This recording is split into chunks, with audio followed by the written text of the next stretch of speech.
মুমিনিন নীল নদীর কাছে চিঠি লেখে, হে নীল নদী,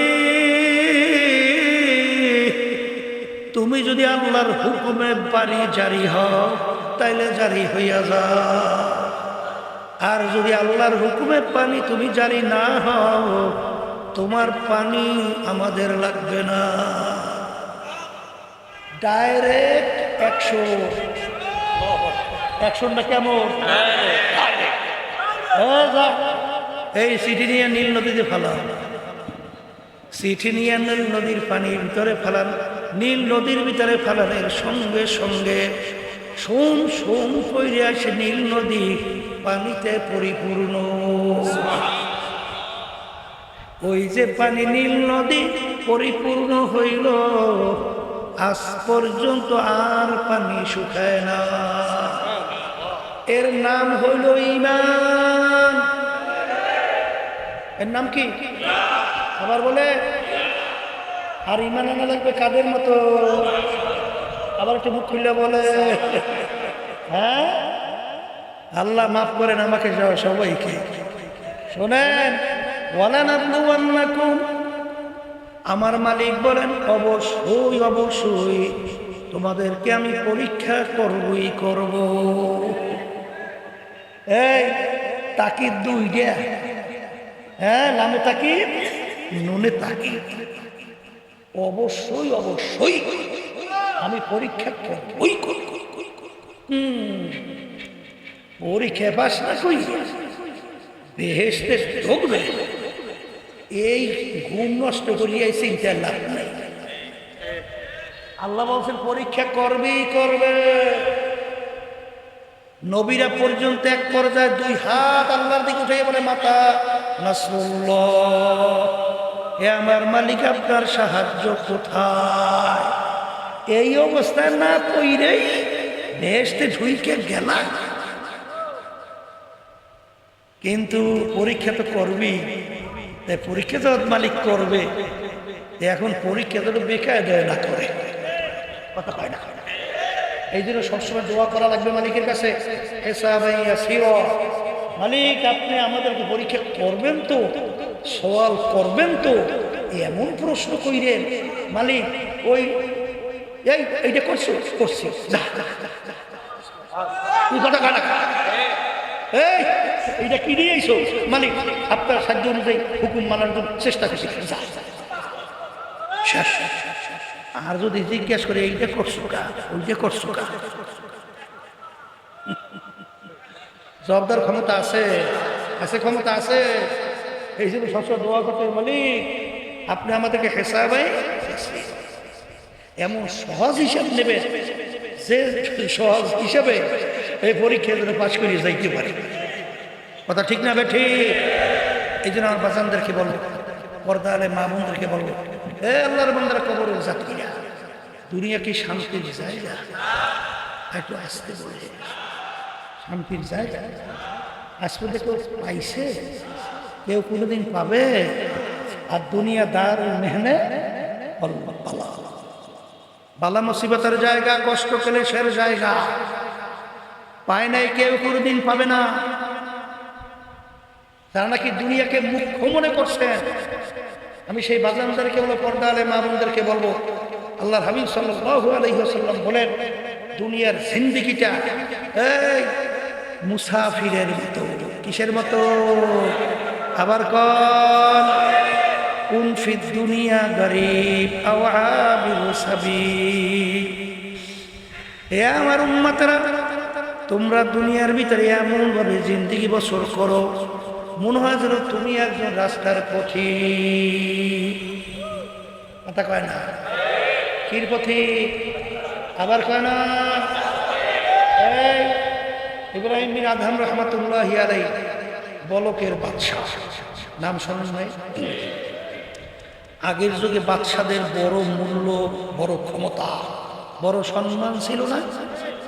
আমাদের দেশে বর্তমানে প্রধানমন্ত্রী খারাই গেলে গাইন দেয়, এই দেশের কি আগের যুগে এটা ছিল? ওরে পাওয়ার, পাওয়ারে কোনো শেষ নাই।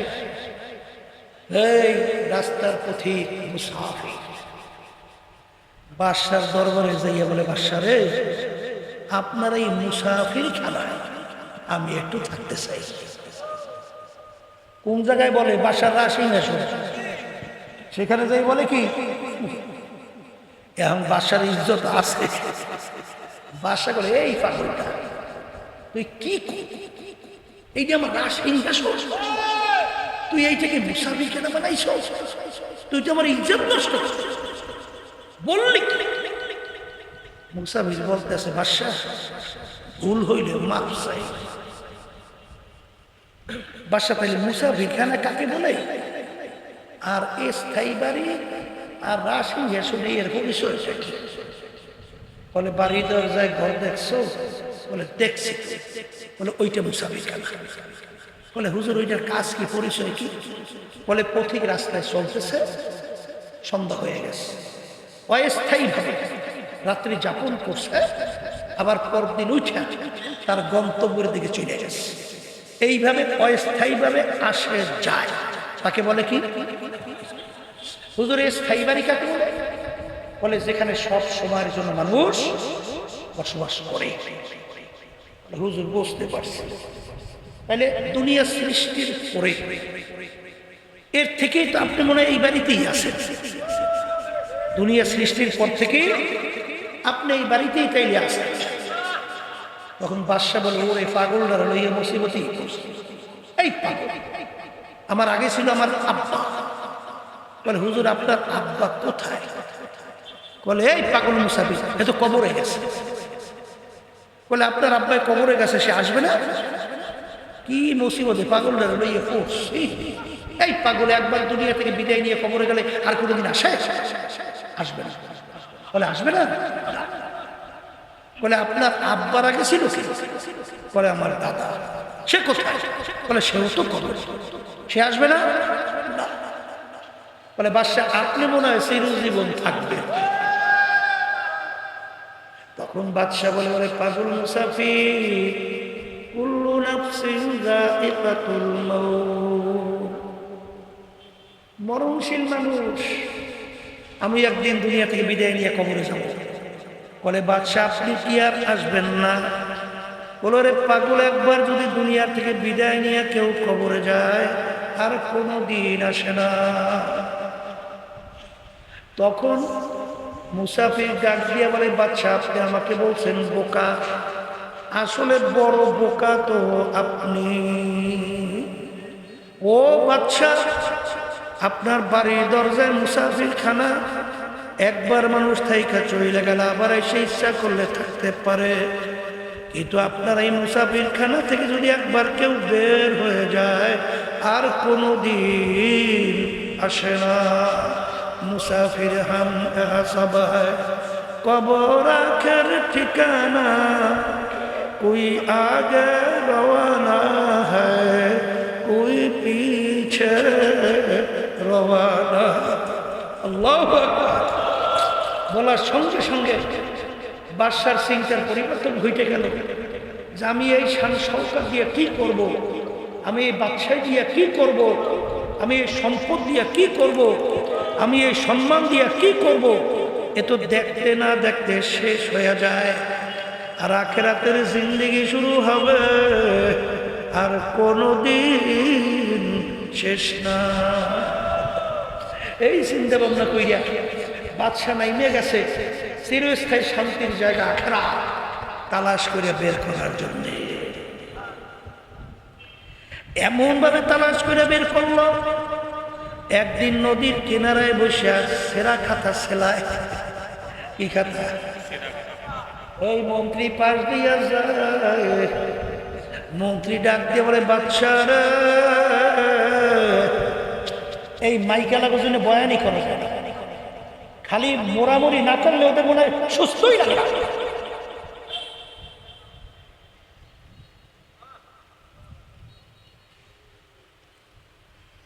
বাদশা আপনি বাদশাহী সাইরা কি পাইলেন? বাদশাহী সাইরা কি পাইলেন? এখন তো দেখি আপনি সেরা খাতা সেলাইতে আছেন। তখন বাদশা ডাক দিয়ে বলে মন্ত্রী রে, আমি যে সম্পদ পাইছি দুনিয়ার কোনো বাদশা যদি জানতো, সমস্ত শক্তি ব্যয় কইরা হলেও আমার এই সম্পদ ছিনাইয়া নেওয়ার চেষ্টা করত। বাদশা কি সম্পদ পাইলেন? হাতের ভিতরে সুই উঠাইয়া নদীর ভিতরে ফিক দিয়া ফেলাইয়া দিস। আলাই দিয়া ডাক দিয়ে বলে, নদীর মাছ আমার সুইচটা উঠাইয়া দা। মাছ মুখের ভিতরে সুইচ নিয়ে সামনে এসে হাজির। মন্ত্রী কি পাইছি দেখছো? हकीकत से तो दुनिया बेखबर है, हकीकत से तो दुनिया बेखबर है, दुनिया की नुमाइश पर नजर है, फसौफ तरा इदिन कशफल गुबारो अफरासुन तहता रजलका आम हिमारो। हे बड़लोक আমার বাবারা, হে ধনী আমার বাবারা, হে পীর মুফতি মুহাদ্দিস আমার বাবারা, হে চেয়ারম্যান মেম্বার এমপি মিনিস্টার আমার বাবারা, হে বড় সম্মানিত সেক্রেটারি সভাপতি আমার বাবারা, মাঝে মাঝে একটু চক্ষু বন্ধ করো, এরপর মুরাকাবা করো, তারপর কবরে রওনা করো। কারণ চক্ষু খোলা দুনিয়ায় বাজারে এক যুগের ভিতরে কেউ যদি ঘোড়ার পিঠে সওয়ার হইতো, সামাজিকভাবে সে সম্মানিত হিসেবে পরিচয় লাভ করত। এক ব্যক্তির সম্মান কামাই করার জন্য গভীর রাত্রে মানে অন্ধকারের রাত্রে গাধার পিঠে সওয়ার হইছে। এখন গাধার পিঠে সওয়ার হইয়া যায় আর ঘোষণা করে, আমি অমুকের ছেলে, অমুক আমি ঘোড়ার পিঠে সওয়ার হইয়া যাই। এক ব্যক্তি সূক্ষ্মভাবে দেখলো, ও তো আসলে করে ঘোড়ার পিঠে সওয়ার না, গাধার পিঠে সওয়ার। তখন সে ডাক দিয়া বলে, চুপ কর, অন্ধকার পরিষ্কার হোক, সূর্য আকাশে উঠুক, তখন তুমি দেখতে পারবে তুমি ঘোড়ার পিঠে না গাধার পিঠে। আজকে চক্ষু খোলা দুনিয়ায় আমি পরিচয় দিই আমি পীর, কেউ পরিচয় দেয় আমি মুফতি, কেউ পরিচয় দেয় আমি মুহাদ্দিস, আমি এত কয়টা বাড়ির মালিক, আমি অমুক সম্পদের মালিক, আমার অমুক বংশ, আমি অমুক শিক্ষিত। আখারে এই চক্ষু খোলা দুনিয়ার ভিতরে বহু পরিচয় দিয়া তুমি আর আমি চলি, কিন্তু যেদিন চিরতরে চক্ষু বন্ধ তখন তুমি দেখতে পারবে তুমি অমুক তমুক সমুক না খোদা না কাছতে একজন জাহান্নামের কয়েদি। এই জন্য আল্লামা জিলি রহমাতুল্লাহ আলাইহি লেখেন, কবরে যাইয়া মা পাওয়ার আগ পর্যন্ত নিজেকে নিজে একটা শুয়ারের চেয়ে ভালো মনে করা যায় না। ওমর ফারুক রাদিয়াল্লাহু তাআলা আনহু, তার ইতিহাস পড়লে দেখবে কাঁদতে কাঁদতে মাওলার ভয়, মাওলার আযাব গজবের ভয় গালের ভিতরে দাগ পড়িয়া গেছিল। লোকেরা বলে, হুজুর ঔষধ লাগান ভালো হবে। আমির বলেন, হে আমার সাথীরা, আমার মালিক যখন জিজ্ঞাসা করবে, ওমর কি আমল নিয়ে আসছ, বলবো মালিক কাঁদতে কাঁদতে দাগ পড়াইয়ে নিয়ে আসছি। আখারে অনেক সময় রাস্তা দিয়া আমির হাঁটতে হেজা কুটা নাড়া পাইয়া হাতের ভিতরে উঠাইয়া তাকাইয়া তাকাইয়া দুই চোখের পানি ফালায় আর কান্দে আর বলে, ফেজা কুটা নাড়া তুই আমার চেয়ে অনেক ভালো, কারণ তুই মাটির সঙ্গে মিলা যাবি, তোর হিসাব নাই, নিকাশ নাই, বেহেশতও নাই, জাহান্নামও নাই। আর আমি ওমর হইলাম মানুষ, আমার মালিকের সামনে দাঁড়াইয়া হিসাব দেওয়া লাগবে। এ দুনিয়াদার পাগল আমার বাবারা, এই ওমর ফারুক রাদিয়াল্লাহু তাআলা আনহু অনেক সময় আফসোস করে আর বলে, আমার মালিক তুমি যদি আমাকে মানুষ না বানাই একটা বকরির বাচ্চা বানাইতা, হারে তোমার বন্দা বান্দে আমাকে জবাই কইরা পাক কইরা খাইয়া তোমার ইবাদত করতো, তবু তো আমি কাজে লাইগা যাইতা, কিন্তু তুমি আমাকে বানাইছো মানুষ। যেই মামলার তদবির নাই ওই মামলারও কিন্তু খালাস নাই। এই জন্য সাহাবায়ে কেরামদের ইতিহাস পড়লে দেখবে তাদের কাছে দুনিয়ার কোনো মূল্যই ছিল না। তাম দুনিয়ার সমস্ত সম্পদ যদি বাজার দুনিয়ার মোহের কারণে পায়ের ভিতরে ফেলাইয়া রাখে, আল্লাহর ফজল ও করমে তাদের ঈমান চলে না। আল্লাহ রাসূল সাল্লাল্লাহু আলাইহি ওয়াসাল্লাম বলে, শেষ যুগের ভিতরে ঈমানদারদের ঈমানের উপরে মজবুত থাকা এত কঠিন হবে, জ্বলন্ত একটা আগুনের আংটা হাতের মুঠার ভিতরে রাখতে যত কষ্ট, তার চেয়েও বেশি কষ্ট হবে ঈমানদারদের ঈমানের উপরে মজবুত থাকা।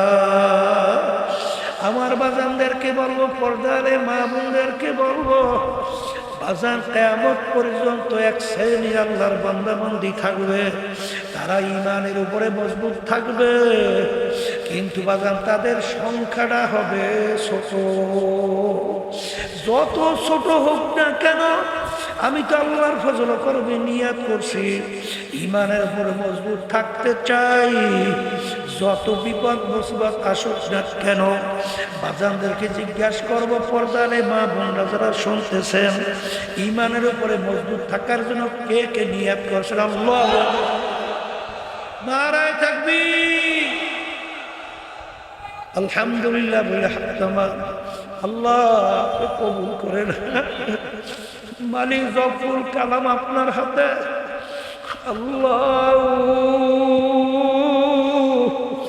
বাজান মায়ের কোলের দুধ পানকারী বাচ্চা, যদি মা তাকে দুধ ইচ্ছা করিয়া না দেয়, বাচ্চাকে দুধ জোর করিয়া মায়ের দুধ খাওয়ার শক্তি বাচ্চার নাই, কিন্তু যখন বাচ্চা ওয়া ওয়া করিয়া কান্না, মায়ের কাছ হাতের থেকে ঠাস করিয়া পইরা যায়, মা বাচ্চার কান্না সহ্য করতে পারে না, দৌড়ে আইসা মা দেখে বাচ্চার তামাম শরীরে পায়খানা প্রস্রাবে ভরা। মা রাগ করিয়া সন্তানকে আগুনেও ফেলায় না, পানিতেও ফেলায় না, ধোয়াইয়া পোষাইয়া কোলে নিয়ে আদর করে চুমা দেয়। ঠিক আমার বাজানদেরকে বলবো, মা সন্তানকে যত মায়া করে, তার সে শত হাজার লক্ষ গুণ বেশি মায়া করে আমার মালিক বান্দা বান্দিকে। পাহাড় পরিমাণ গুনাহ হয়ে গেল, আখারে যখন বান্দা বান্দি দেলটাকে ভাইঙ্গা দুই চোখের পানি সাইরা হাত দুইটা মালিকের দরবারে উঠাইয়া যখন করুণ সুরে ডাক দেয়, এ আমার দয়ার মালিক,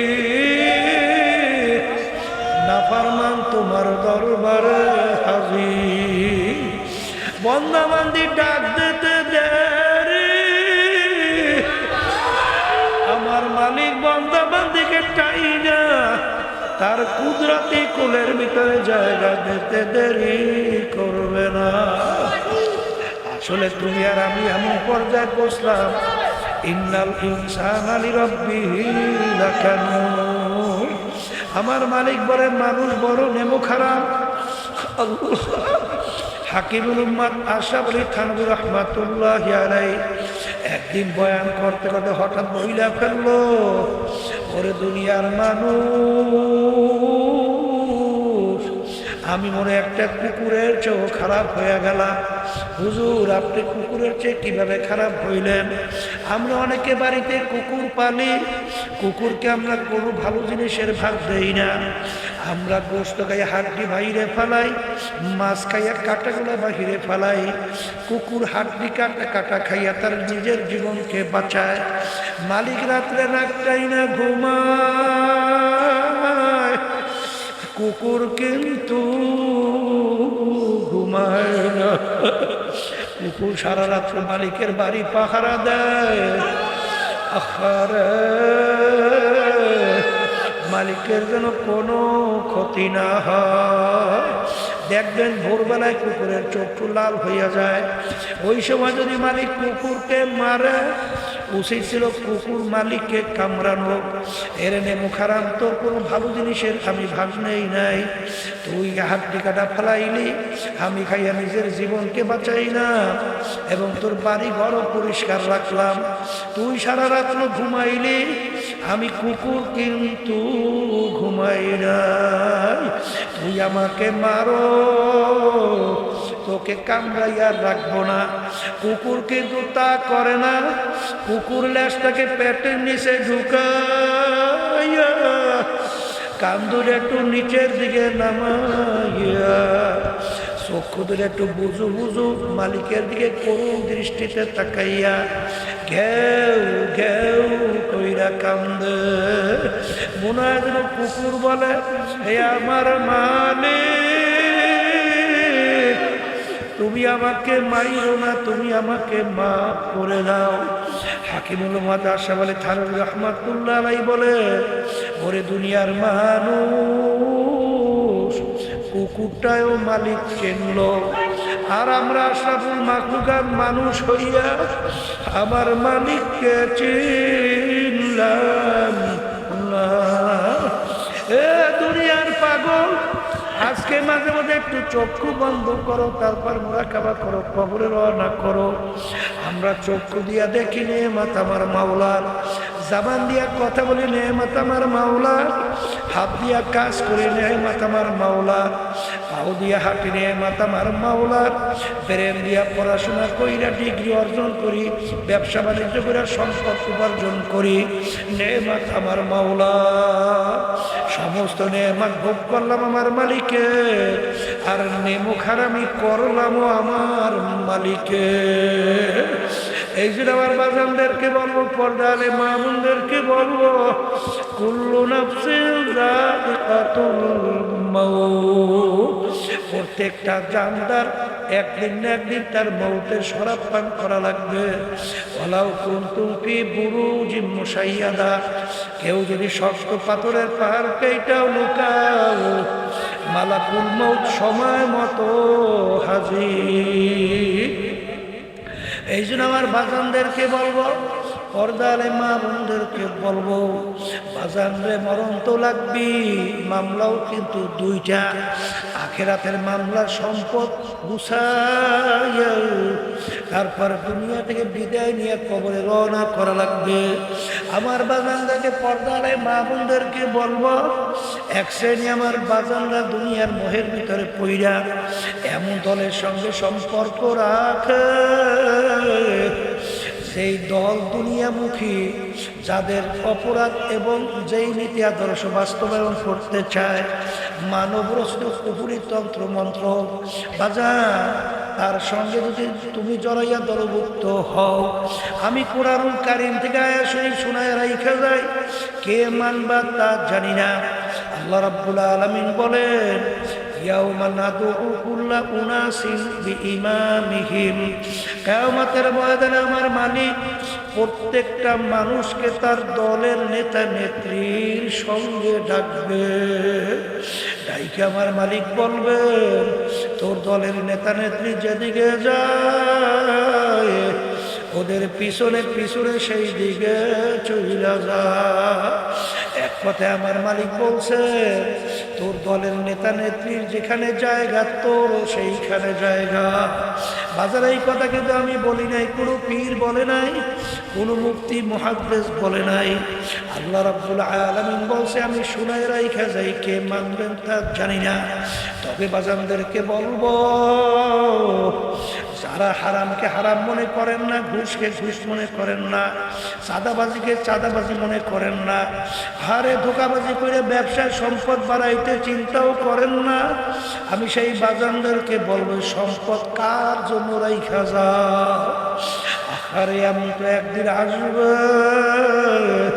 যেদিন তোমাকে মাটির গর্তের ভিতরে রাইখা আসবে, তোমার সম্পদ নিয়ে সন্তানরা মারামারি কাটাকাটি করবে, তোমার কবরে যদি আমার মাওলা খবর না নেয়, ওই কবর তো অন্ধকার হইয়া যাবে, ওই কবরে জাহান্নামের আগুন এসে ভরিয়া যাবে, ওই জাহান্নামে 99 বিষাক্ত সাপ জমা হবে।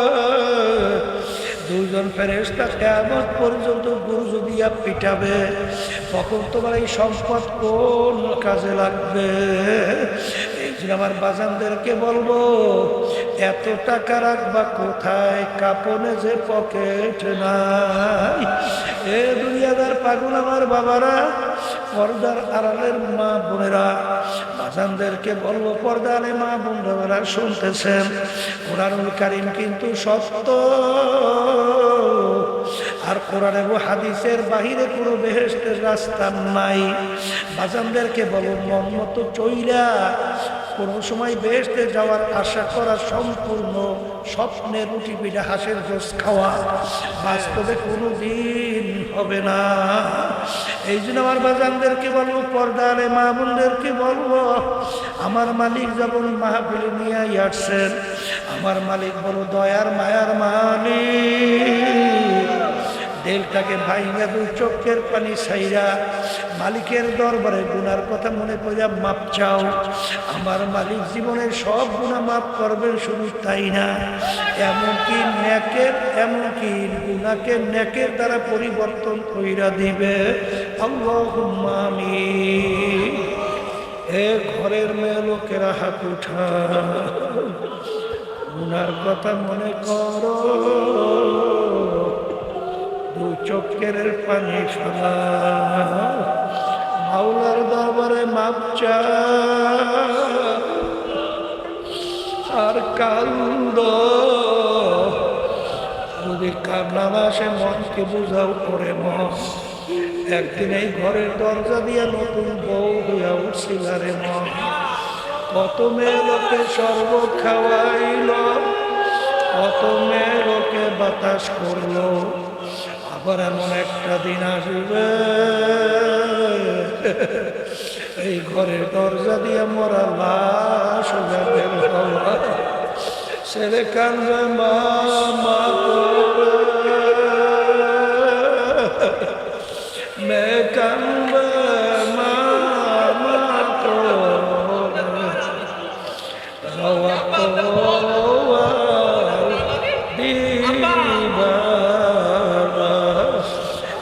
আপনি মাঠের দিকে চাইয়া দেখেন আপনার বান্দারা কিভাবে কাঁদবে। মালিক আমাদের ছেলেও মরে না,